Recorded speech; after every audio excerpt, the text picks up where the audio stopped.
fouilles archéologiques subaquatiques du site de la Motte ont débuté.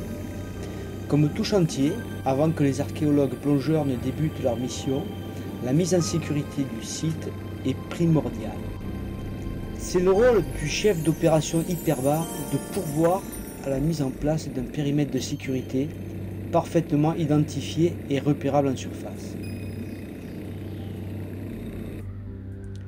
Les bouées surmontées d'un pavillon alpha, blanc et bleu, signalent aux usagers du cours d'eau la présence de plongeurs en immersion. Un chenal de circulation est mis à leur disposition afin qu'ils puissent circuler librement sans mettre en danger les scaphandriers.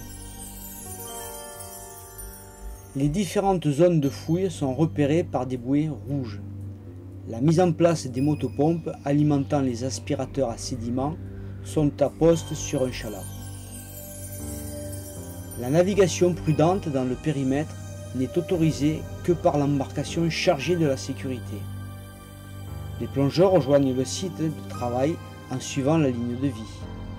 Le retour en surface se fait dans les mêmes conditions, ou en remontant le long de la manche à eau qui alimente l'aspirateur à sédiments. Un ensemble d'oxygénothérapie et un moyen d'appel de secours est à disposition du surveillant de surface. Celui-ci a la charge de veiller au bon déroulement des plongées. Il aide les scaphandriers dans leurs préparatifs. Il note pour chacun d'eux les paramètres de plongée, temps et profondeur d'immersion, pression d'air respiré dans la bouteille, palier de désaturation effectué. Le travail en environnement hostile, la température de l'eau souvent froide, nécessite le port d'un vêtement étanche.